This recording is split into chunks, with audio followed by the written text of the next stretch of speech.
বিসমিল্লাহির রহমানির রহিম। E-GP and tender কনসালটেন্টের আজকের পর্বে আপনাদের সবাইকে স্বাগত। সম্প্রতি একটা খুব গুরুত্বপূর্ণ বিষয় সবসময়ই দেখা যাচ্ছে, সেটা হচ্ছে বিভিন্ন টেন্ডারে নন রেসপন্সিভের ইস্যু নিয়ে। তো ইজিপি অ্যান্ড টেন্ডার কনসালটেন্টের আজকের পর্বে আমরা শিখব যে কোনো একটা টেন্ডারে একজন ঠিকাদার ঠিক কতভাবে নন রেসপন্সিভ হতে পারেন এবং কি কি কারণে নন রেসপন্সিভ হন, সেই বিষয়গুলো আমরা ধারাবাহিক পর্ব আকারে শিখব ইনশাল্লাহ। আজকের পর্বে আমরা ইজিপি অ্যান্ড টেন্ডার কনসালটেন্টে সবচেয়ে গুরুত্বপূর্ণ যে বিষয়, যে কারণে অধিকাংশ ঠিকাদারই টেন্ডারে নন রেসপন্সিভ হন এবং এই ক্যালকুলেশনের ভুলের কারণে শুধুমাত্র বা বুঝতে না পারার কারণে, তো আমরা সে বিষয়টা নিয়েই আজকে আলাপ করব। এবং সে বিষয়টা হচ্ছে অ্যাভারেজ অ্যানুয়াল কনস্ট্রাকশন টার্নওভার। তার মানে একটা টেন্ডারে যতভাবে টার্নওভার চাওয়া হয় প্লাস আমরা যেটা অ্যাভারেজ অ্যানুয়াল কনস্ট্রাকশন টার্নওভারটা দিয়ে থাকি, সেটা কি, সেটা কেমন করে ক্যালকুলেশন করতে হয় এবং প্রকিউরিং এন্টিটি কতভাবে ক্যালকুলেশন এটা ডিমান্ড করেন, কতভাবে এটা চান, আমরা আসলে অনেক সময় এই বিষয়গুলো এটা বুঝতে পারি না, ফলে আমাদের টেন্ডারটা নন রেসপন্সিভ হয়ে থাকে। এছাড়া অ্যাভারেজ অ্যানুয়াল কনস্ট্রাকশন টার্নওভারের সাথে সম্পর্কিত আরেকটা গুরুত্বপূর্ণ ইস্যু, সেটা হলো টেন্ডার ক্যাপাসিটি। কারণ আমরা অনেক সময় যে টেন্ডার ক্যাপাসিটিগুলো ক্যালকুলেশন করি সেটা ভুল হয়, সেটা সঠিক আইন অনুযায়ী হয় না। তো যখনই প্রকিউরিং এন্টিটি আইন অনুযায়ী টেন্ডার ক্যাপাসিটি ক্যালকুলেশন করেন বা প্রকিউরিং এন্টিটির ডিমান্ড অনুযায়ী, কারণ বিভিন্ন টেন্ডারে বিভিন্নভাবে টার্নওভার টেন্ডার ক্যাপাসিটি চাওয়া হয়ে থাকে, তো যখনই প্রকিউরিং এন্টিটির টেন্ডারের নিয়মে ক্যালকুলেশন করেন, তখন দেখা যায় যে টেন্ডার ক্যাপাসিটি কোয়ালিফাই করে না। কিন্তু আমাদের হিসেবে তো কোয়ালিফাই করে, অফিসের হিসেবে কেন কোয়ালিফাই করে না? তো নিশ্চয়ই ভুল কোথায়? অফিস তো আর ভুল করে না। তো আমরা আজকের পর্বে এই বিষয়গুলো খুব বিস্তারিতভাবে জানবো, শিখবো, বুঝবো ইনশাল্লাহ, এবং ভবিষ্যতে আমাদের যেন কোনো ভুল না হয় সে বিষয়ে আমরা সতর্ক থাকব। তো প্রথমে আমরা একটা টেন্ডারের টিডিএস দেখি। এখানে আপনারা একটা টেন্ডারের টিডিএস দেখতে পাচ্ছেন। তো এই টিডিএসটাতে আমরা যদি টার্নওভারের ক্ষেত্রে আসি, তাহলে দেখেন এখানে দেখতে পাচ্ছেন যে এই অংশটুকু বা আমার হাইলাইট করা অংশটুকু, the required average annual construction turnover shall be greater than টাকা 33 lakh over the last 5 years. এই টেন্ডারটাতে খুব সিম্পলি বা খুব সাধারণভাবে অ্যাভারেজ অ্যানুয়াল কনস্ট্রাকশন টার্নওভার চাওয়া হয়েছে হচ্ছে 33 লাখ, যেটা হতে হবে হচ্ছে বিগত 5 বছরে। তো ফার্স্টের বিষয়টা নিয়ে আমরা আলাপ করব না, এটা কিছুক্ষণ পর আলাপ করলে আপনি এই বিষয়টাও ক্লিয়ার হবেন ইনশাল্লাহ। তা আমরা আরেকটা টেন্ডার যদি এবার দেখি, আরেকটা টেন্ডারের টিডিএস, তো সেখানে দেখেন একটা টেন্ডার যেখানে অ্যাভারেজ অ্যানুয়াল কনস্ট্রাকশন টার্নওভার যদি আমরা দেখি, এখানে কি চাওয়া হয়েছে দেখেন। এখানে চাওয়া হচ্ছে, আপনারা দেখতে পাচ্ছেন যে required average annual construction turnover under public sector shall be greater than টাকা 50 লাখ ফাইন্যান্সিয়াল ইয়ার্স 20-21, 21-22, 22-23, 23-24, 24-25। তার মানে এখানে কিন্তু আবার আপনার 5টা ফাইন্যান্সিয়াল ইয়ার্স অ্যাড করে দিয়েছেন। আগে আপনি যে আগের টেন্ডারে আমরা যেমন টার্নওভার চাওয়া হয়েছে দেখলাম সিম্পলি জাস্ট লাস্ট 5 ইয়ার্স, কিন্তু এখানে কিন্তু আপনার লাস্ট 5 ফাইন্যান্সিয়াল ইয়ার্স। তো কাজেই বছর এবং অর্থ বছর বিষয়টা কিন্তু এক না। এই জায়গাতেই আমাদের মূলত মিস্টেকটা হয়, প্রকিউরিং এন্টিটি এই জায়গাতেই আমাদের ফল পান। তো এই বিষয়গুলো আরও বিস্তারিতভাবে শিখতে গেলে আর কোর্স করতে হবে, কোর্সে এই বিষয়গুলো আরও ভেঙে শেখানো হয়। তো যাই হোক, আমরা একটা দেখলাম হলো লাস্ট 5 ইয়ার্স, একটা দেখলাম লাস্ট 5 ফাইন্যান্সিয়াল ইয়ার্স। তো দুইটা কিন্তু এক বিষয় না। এখন আপনারা যারা এই ভিডিও দেখছেন, আপনারা কি বলতে পারবেন যে আপনারা যখন টেন্ডার সাবমিশন করেছেন বা টার্নওভার ক্যালকুলেশন করেছেন, তখন এই লেখাটা দেখেছেন কিনা, খেয়াল করেছেন কিনা? খেয়াল করলেও আমরা আপাতত মনে করেছি যে সব একই রকম। অথবা আমরা যখন অন্যজনের টেন্ডার সাবমিশন করি বা আপনাদের টেন্ডার যখন অন্য কেউ সাবমিশন করে, তখন এরকম গুরুত্ব হয়তো বা দেওয়া হয় না, কারণ এই ক্যালকুলেশন খুব লম্বা সময় লাগে। আচ্ছা, তো এরপরে আরেকটা এখানে নিচ দিয়ে যেটা লেখা আছে নোট, এই বিষয়টাও আমরা কিছুক্ষণ পরে আলাপ করবো ইনশাল্লাহ। তো একটা দেখলাম আমরা 5 ইয়ার্স, একটা 5 ফাইন্যান্সিয়াল ইয়ার্স। এরপরে আমরা যদি আরেকটা টেন্ডার দেখি যে সেখানে আমাদের টার্নওভারটা কিভাবে চাওয়া হয়েছে। এখানে দেখেন আপনার টার্নওভার চাওয়া হয়েছে হচ্ছে the required average annual construction turnover shall be greater than টাকা 6.8 lakh only over the last 3 years. এখানে আপনার বিগত 3 বছরে চাওয়া হয়েছে হচ্ছে 6.8 লাখ, বিগত 3 বছর, বিগত 5 বছর না 3 বছর। Hence total turnover shall be above টাকা 20.40 লাখ।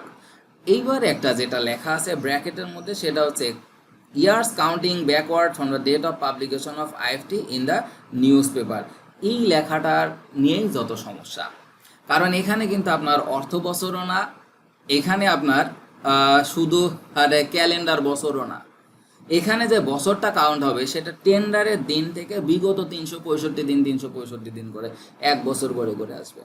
তো তার মানে এই লেখাটা আপনাকে বোঝাচ্ছে যে আপনার এই টেন্ডারটা অর্থ বছরও না, বছরও না, কিন্তু এখানে লিখে দিছে কি লাস্ট 3 ইয়ার্স। তো এই লাস্ট 3 ইয়ার্স তাহলে আপনার ক্যালেন্ডার বছরও না, আপনার অর্থ বছরও না। সেই ক্ষেত্রে তাহলে আপনার এই ক্যালকুলেশনটা কেমন হবে সেটা কিন্তু অবশ্যই আপনাকে বুঝতে হবে, কারণ এই বিষয়গুলোতেই প্রকিউরিং এন্টিটি ভুল ধরেন এবং এই বিষয়গুলোর কারণেই টেন্ডার নন রেসপন্সিভ হন। আচ্ছা, এরপরে আমরা যদি আরও কিছু টেন্ডার এরকম দেখি যে সেই টেন্ডারগুলোতে টার্নওভার কীভাবে চাওয়া হয়েছে তাহলে আমরা বুঝতে পারবো। যেমন দেখেন এই টেন্ডারটাতে average annual construction turnover under public sector shall be greater than টাকা 40 lakh over the best 5 years in the last 10 years. তার মানে এই টেন্ডারটাতে আবার চাচ্ছে কি যে আপনার বিগত 10 বছরের টার্নওভারের হিসেবের মধ্য থেকে যে 5 বছর হলো সবচেয়ে ভালো, সেই 5 বছরের অ্যাভারেজ অ্যানুয়াল কনস্ট্রাকশন টার্নওভার আপনাকে এখানে শো করতে হবে। তো এইটা কিন্তু অবশ্যই বিগত 10 বছর ক্যালকুলেশন থেকে বিগত 5টা, যে 5টা সবচেয়ে ভালো সেই 5টা। এখন আপনারা কি কখনো এরকম কোনো টেন্ডারে এইভাবে টার্নওভার দিয়েছেন কিনা? যদি দিয়ে থাকেন তাহলে ওই টেন্ডারে আপনি নন রেসপন্সিভ এই কারণে কখনোই হবেন না। কিন্তু দুঃখের বিষয় হলো অধিকাংশ টেন্ডার সাবমিশনের সময়ই এই বিষয়গুলো কনসিডার করা হয় না। এত গুরুত্বপূর্ণ একটা বিষয় কিন্তু খুবই নিগলেক্ট করা হয়, অবহেলা করা হয়। তো এই অবহেলার কারণেই আসলে আমরা টেন্ডার থেকে নন রেসপন্সিভ হই। আশা করি আমরা ভবিষ্যতে বিষয়গুলো আরেকটু ভালো করে দেখব, শিখবো, বুঝবো। আচ্ছা, এরপরে এখন এখানে আবার আমরা আরেকটা টেন্ডারে দেখি যদি সেখানে কিভাবে চাওয়া হয়েছে। এখানে আছে দেখেন, আপনারা দেখতে পাচ্ছেন the required average annual construction turnover under public sector shall be greater than টাকা 14 lakh over the last 3 financial years or best 3 years in the last 5 financial years.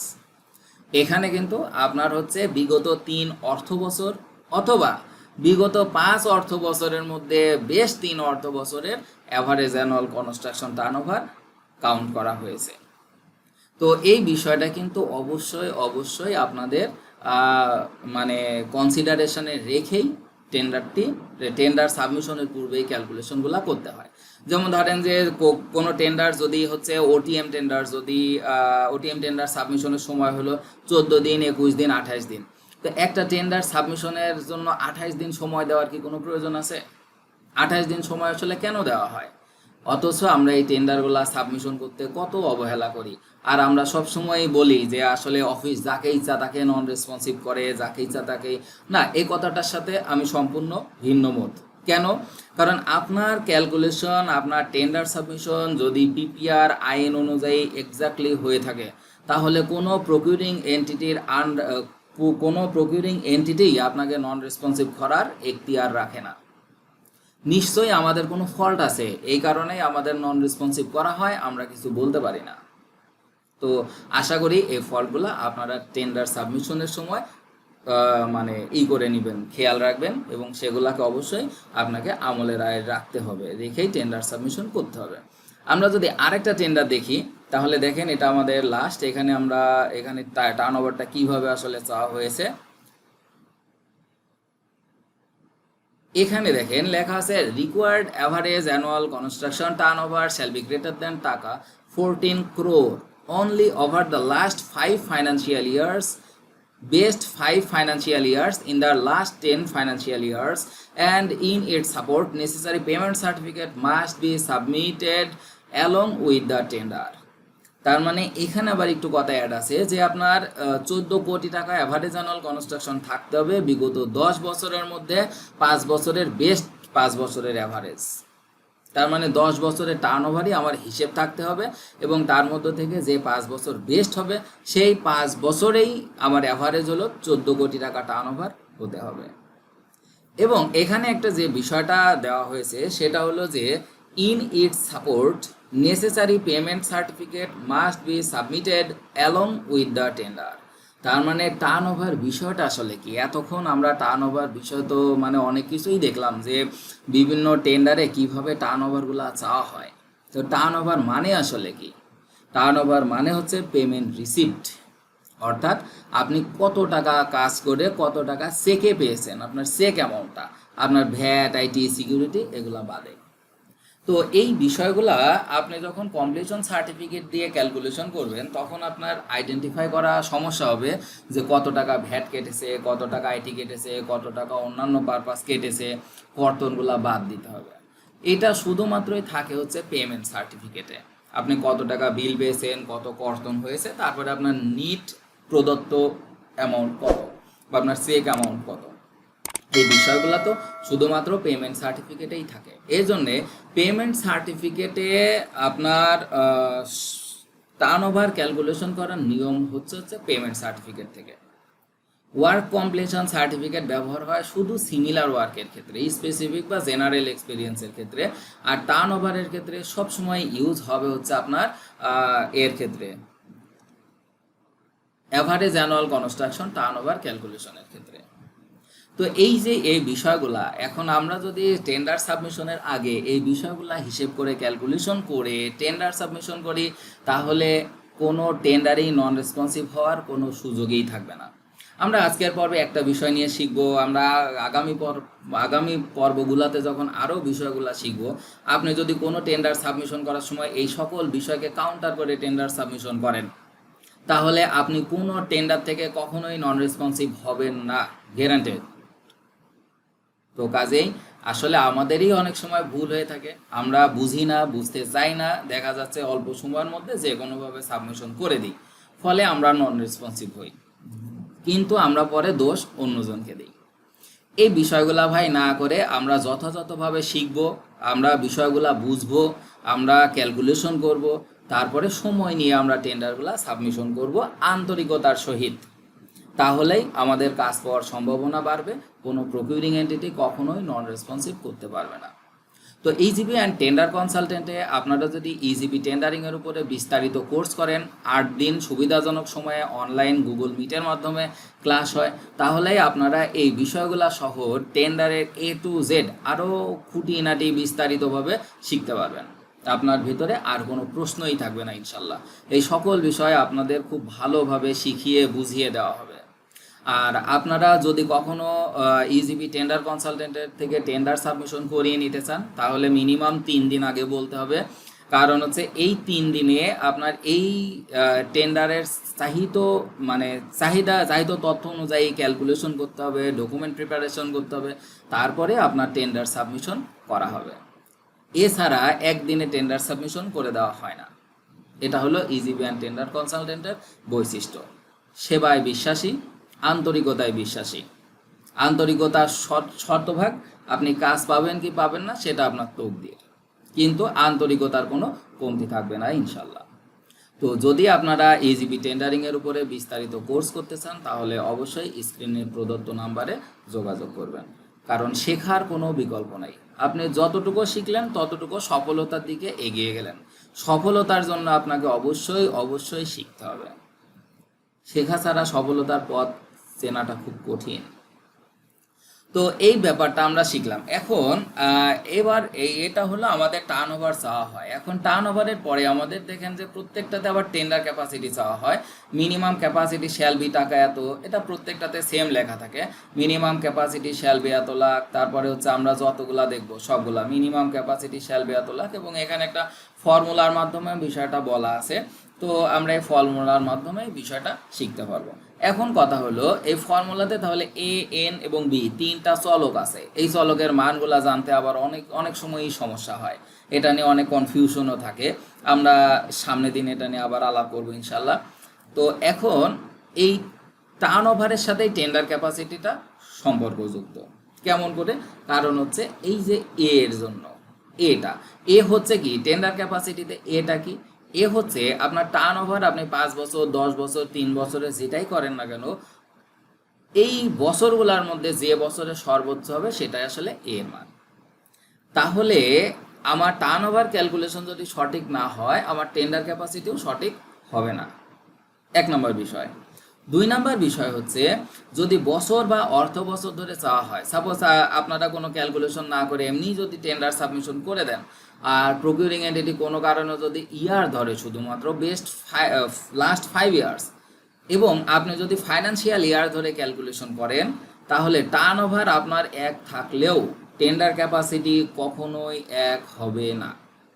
তো ফলে দেখা যাচ্ছে যে আপনার টেন্ডার ক্যাপাসিটি আপনার ক্যালকুলেশনে আপনার ওকে কোয়ালিফাই করেন, কিন্তু যখনই প্রকিউরিং এন্টিটি শুধু ইয়ার ধরে আপনার টেন্ডার ক্যাপাসিটি ক্যালকুলেশন করবে, তখন আপনার কে টেন্ডার ক্যাপাসিটিতে নন রেসপন্সিভ হবেন, টেন্ডার ক্যাপাসিটি কোয়ালিফাই করবে না। এখন কেন এরকম বিষয়গুলো ঘটে, এই বিস্তারিতটা কোর্সে শেখানো হয়। আর আমরা এখন দেখব যে তাহলে আপনি যদি নন রেসপন্সিভ না হতে চান, তাহলে আপনার কিভাবে ক্যালকুলেশন করতে হয়। এখানে আমরা সহজ কথা, আমরা যদি সামারিতে আসি, তাহলে আমরা 2টা বিষয় এখান থেকে জানি। একটা হলো অর্থ বছর, আর একটা হলো শুধুমাত্র ইয়ার, লাস্ট 5 ইয়ার্স এবং হচ্ছে লাস্ট 5 ফাইন্যান্সিয়াল ইয়ার্স। তো বছর এবং অর্থ বছর এই 2টা বিষয় আমাদের ক্লিয়ার করতে পারলে বাকি বিষয়গুলো আমরা খুব সহজেই দিয়ে দিতে পারবো। তো এখন দেখেন, যখন আমরা টেন্ডার ক্যাপাসিটি বা হচ্ছে average annual construction turnover calculation করি, তখন এভাবে আমরা ওভারঅল একটা বিষয় দিই, এবং এখানে আমাদের যেটা বছর অনুযায়ী থাকে, সে বছর অনুযায়ী ক্যালকুলেশনগুলো এখানে শো করা হয়।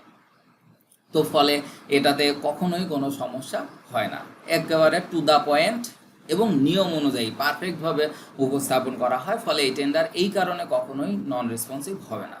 এখানে ভ্যালু অফ এন দেওয়া আছে, টেন্ডার ক্যাপাসিটি আছে, তারপরে আপনার যা যা বিষয়গুলো আছে সম্পূর্ণভাবে সুন্দর অটোমেটিক সব ক্যালকুলেশন হয়ে থাকে।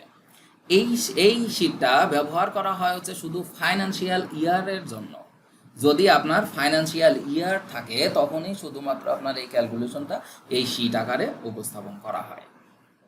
আর যদি আপনার ফাইন্যান্সিয়াল ইয়ার না থাকে, আপনার যদি শুধু ইয়ার থাকে, অথবা years counting backward from the date of publication of IFT in the newspaper, এই লেখাটা থাকে, তখন আপনি কি করবেন? তখন তো বছরও না, অর্থ বছরও না। তাহলে তখন আমরা আরেকটা শীট ব্যবহার করে থাকি, যেটা হচ্ছে এরকম, যেখানে আপনি আইএফটি ডেট থেকে আপনি এখান থেকে বিগত 5 বছরে ভাগ করে নিয়ে তারপরে কাজ করতে পারবেন। এটা হচ্ছে আপনার অর্থ বছর না, এটা আপনার শুধুমাত্র ইয়ার ধরে ধরে, বছর ধরে ধরে। তো যখন আপনি একজন ঠিকাদার, আপনার এইভাবে বিভিন্নভাবে ক্যালকুলেশন করা থাকতে হবে। তো এই ক্যালকুলেশনে আপনার যে টেন্ডারে যেভাবে চাওয়া হয় সেইভাবেই আপনাকে অংশগ্রহণ করতে হবে, ডকুমেন্ট সাবমিশন করতে হবে, তাহলেই আপনি ওই টেন্ডারে নন রেসপন্সিভ হবেন না। তো আর এখানে এইভাবেই আমরা হচ্ছে বিভিন্নভাবে ক্যালকুলেশন করা শেখানো হয় কোর্সে বিস্তারিতভাবে।